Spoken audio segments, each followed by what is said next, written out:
At this year's US Open, Mardy Fish played in his last professional tournament. Having been on the tour since 2000, it was with a heavy heart that Mardy decided to retire. There's no doubt, though, he made his mark. He's remarkably talented. He's bright, he's intelligent, he's charismatic. I would be surprised if he was incredibly successful after tennis. He's an amazing golfer, he's an amazing athlete. Things just seem to come naturally to him. It's been amazing to see his career. I mean, he's done great things for US tennis. So the guy can do it all. He was incredible singles and doubles player, all court game, sweetest backhand you've ever seen. Mardy Fish, 6 titles, great American champion, as high as 7 in the world. How about that silver medal at the Athens Olympics? He's had a great career, won singles titles, won doubles titles. Great guy, great player, good for our sport. It's going to be tough to lose him. We'll miss him. It was in 2011, when he climbed to world number 7, that Mardy achieved a real highlight, reaching the Barclays ATP World Tour Finals. Making the World Tour Finals was a really awesome time in my career, just because I'd worked so hard and changed so many things to get there. I was able to really appreciate it a lot more. I played the Davis Cup final in 2004 when I was 21 years old. I wasn't really aware of what we were doing or trying to do, and I had changed a lot of things and worked really hard to get there, and really sort of took that whole week and a couple weeks in, and that was really special, just to be a part of that one time, just to be a part of the whole ceremony and the whole process of, you know, the pictures and the dinners and just the whole thing was a really cool experience. A stalwart of American tennis through the years, Mardy remains a huge figure for the younger US players to look up to as they make their way through the ranks.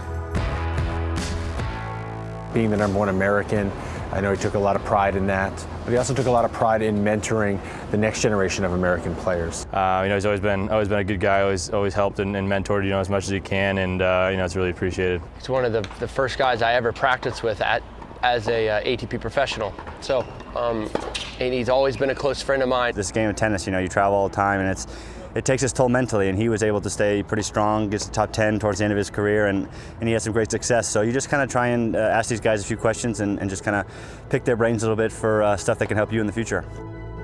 Becoming the #1 American meant everything to Mardy after so much hard work, whilst battling his friends for top spot. Andy was always sort of the alpha male throughout my generation, and James had held it for a little bit, I believe in 2006 maybe. And it wasn't like I had just, Andy had retired and there was no one there. I mean, it was, I had to get to as high as I got to just to get there, and it was special. I mean, it was really special being in the top 10 with Andy as well. We had come from 14 years old and playing junior events to both being in the top 10 in the world, which was really cool. And I didn't really feel like the #1 American, even though I was ranked it ever. I just, it's something nice to tell my kids one day. You look back and you have a lot of fun memories, and it started in high school. He lived with our family in Florida, and we would we would fight like brothers. Some days we'd get along, some days we wouldn't, but then to kind of see him grow and now become a father and it almost become full circle, it's been great, and I'm happy that he can kind of end on his terms. Comfortable with his decision to retire, Mardy is now ready for the next stage of his life to begin.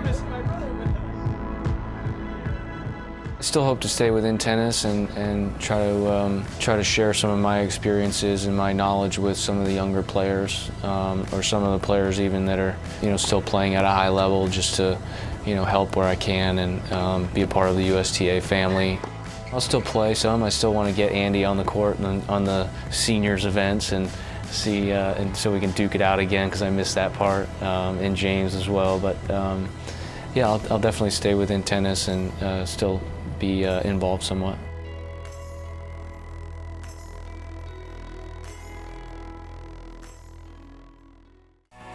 Next week on ATP World Tour Uncovered, see you in St. Petersburg. We're in Russia as the European indoor season gets underway. And making it in Metz, we'll have the best of the action from the Moselle Open in France. Don't forget to log on to the all-new ATPWorldTour.com for your 24/7 breaking news and talk with us on Facebook and Twitter in English and Spanish. See you next week.